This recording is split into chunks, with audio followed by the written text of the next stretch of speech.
I am 26 years old, and my girlfriend, who I will call Ash, is 24. My father, who I may refer to as Clark, is 52. And my mum, Dee, is 50. It's surreal to be in a situation like this. Never in a million years did I think it could happen to me. But here we are. This is my first time using Reddit. But I thought I'd give it a try for some advice based on other posts. It seems like people appreciate some backstory, so I'll do my best to provide all the relevant details. However, this has only been going on for a week, so please forgive me if I get emotional while sharing my story. Say, H and I first met during her freshman year of college.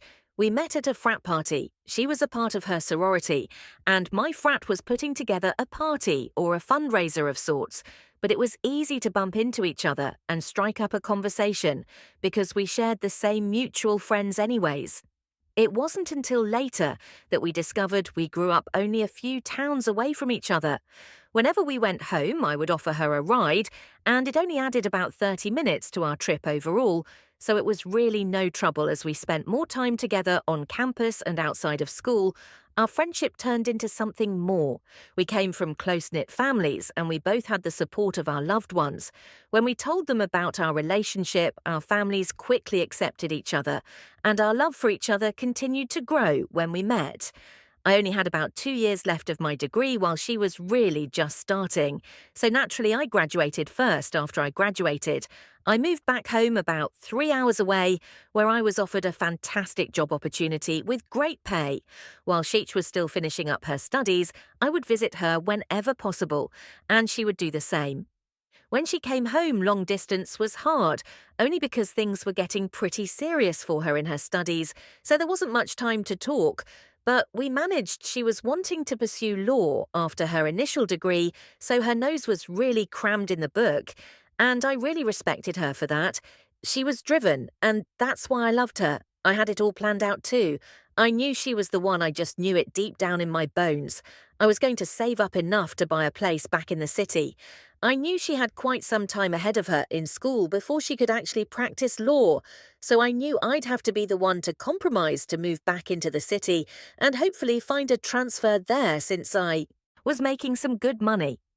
Once she graduated from her degree, she moved in with me in an apartment I was renting back home where I grew up until she applied for law school. She said she wanted to take a semester off before starting back up again, and I agreed. I thought that would give us some time to find a place in the city that we wanted to start our lives together in. And now on to the part you've all been waiting for, looking back. Now, there were many things that I overlooked and dismissed as my father simply trying to welcome my ex into her family, like his constant phone calls to her, which they would brush off as just discussing upcoming family events one time when Sheech was in the shower and her phone rang. I saw it was my dad. I answered and he sounded surprised and upset when he realized it was me. He said he wanted to talk to Eshi about something she said she needed help with. I asked him what it was, and he said it was something around the apartment that she said she asked me to fix, but I just didn't get around to it. I sort of laughed and said, "Okay, I feel like there could have been something I maybe missed, but I don't even remember her asking me to fix anything. Usually I'm pretty good with that sort of thing." He said that maybe he was mistaken, and we ended the call after a minute. Looking back, now I can't believe I didn't see the sign sooner. It was just another normal day when I found out Shay usually made us breakfast before I left for work. She gave me a kiss goodbye and told me to have a good day, just like every other day. During my drive to work, I remembered some important paperwork that I had forgotten for a meeting at 2 p.m. I brushed it off and planned to go home during my lunch break to pick it up throughout the day. It texted me mundane things like what we should have for dinner and that she did the laundry. She said something like, "We should go to the new bakery that opened up in town to try some of the gourmet cookies." When lunchtime rolled around, I didn't bother telling her that I was coming home because it was just going to be a quick in and out, and she usually took the time to study for her LSAT test, so I left work without saying anything and headed home. As I pulled into the parking lot of our building, I noticed a truck that resembled my father's in the visitor parking, but I didn't think much of it and just went inside. I figured maybe he had cleared things. up with SH on what I had missed fixing, and they were sorting it out. I also thought that I wasn't going to hear the end of it from SH or my father for this one. Not that she nagged me or anything, but just that I was too busy for her. Or that's the last time she trusted to me to do anything around our home. That and the whole emasculating thing, having to get your dad to come to the rescue. You didn't really sit well with me anyways. I opened the door, and to my surprise, there was a trail of clothing leading to our bedroom. My father's work boots were at the front door, his pants sprawled out, her clothes all over her black bra pink gastring. Then came the sound of moaning. Well, that's not a sound you want to hear coming from your own father, but I knew it was him right away.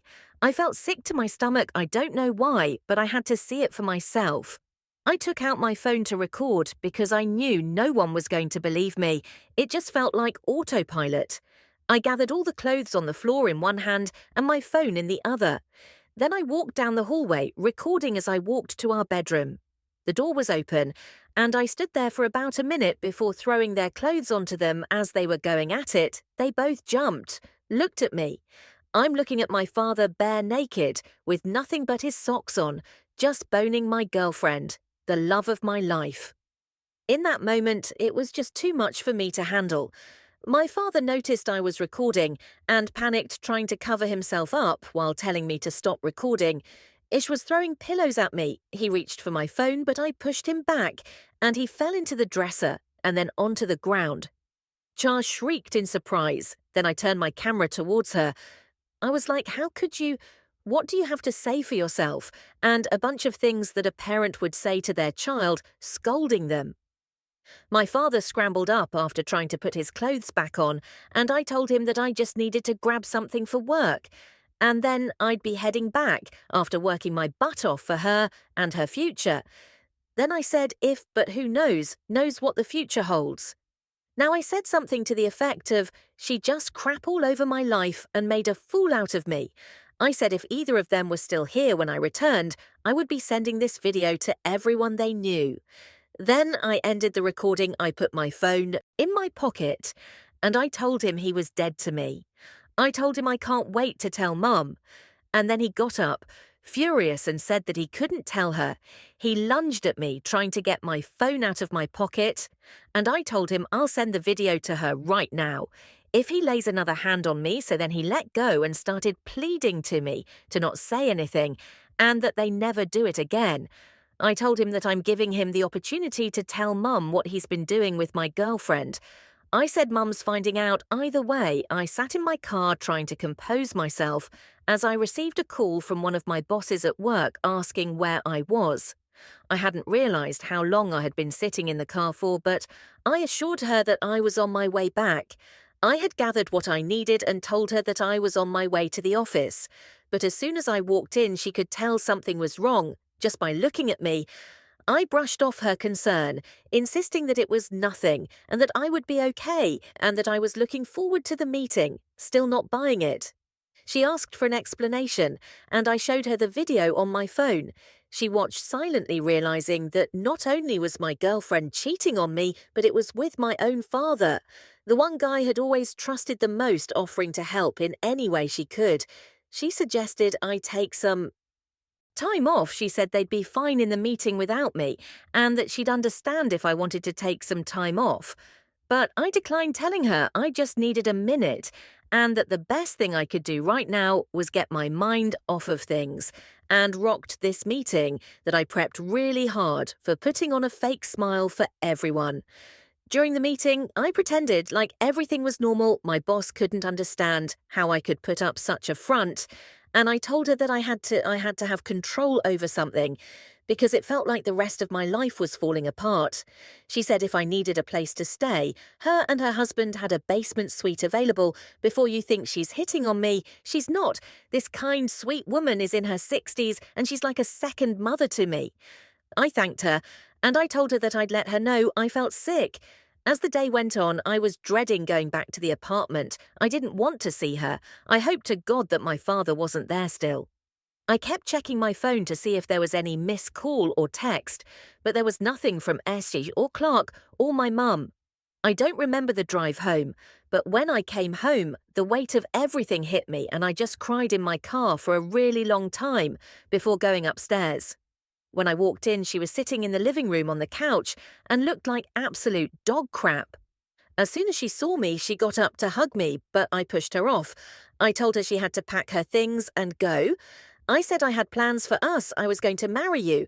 I waited for you. She said, "I'm sorry. I know I'm sorry. It's not what you think it is." And I'm like, how is it not exactly what I think it is? Pretty sure my father was inside of you, unless he's built like a Ken doll and you were just bumping bumps, but I doubt that she starts sobbing and said that he forced himself onto her. I said, I doubt that. I said, "How long has this been going on for?" She said, "Not long." I said, "What's not long?" I said, "There's no point in bursing to me now." Then she tells me that there was a brief thing. Last Christmas when I went to bed early because I had too much to drink and they kept drinking in the basement and ended up making out on the sea couch. Then she said they both woke up and acted like nothing happened until she moved in with me a few months ago and he asked her to come over. She said she didn't want to at first, but he said that he'd tell me what they did together. I said, "BS, you still went over." Well, I told her to leave and she wouldn't leave. She literally fell to her knees and told me that she didn't mean to, and she was so sorry. And she'd do anything. I said, "Okay, well then I'm leaving." And then she tried to grab onto my knees like she was some little kid, and I tried to walk away to pee my bags, but she held on, and I ended up dragging her down the hall to our bedroom anyways. I ended up packing her crap because I decided I wasn't leaving my home. I said, "It's time you get the hell out of here." I carried her bags all the way to the hallway outside of our apartment while she was sobbing and completely losing it. I threw her bags out into the hallway and I pee her off my legs. I said if she doesn't leave, I'm calling the cops and sending the video to everyone we know. And then that was that. She got up and left. I called my mum later that evening and she asked if I'd see my father. I said that I had. She said that she hasn't seen him all day and he was supposed to be back from work already.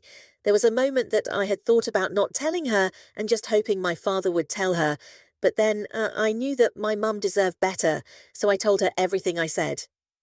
"I'm sorry to tell you over the phone like this, but..." And then I just let it all out.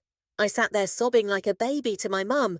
Apparently my dad came back the next day and tried to act like he had just gotten drunk at his brother's place and lost track of time and passed out, but she said she knew everything. She kicked him out of the family home, and we don't know where he's been staying, and frankly don't care, but I guess he's been fired from his job.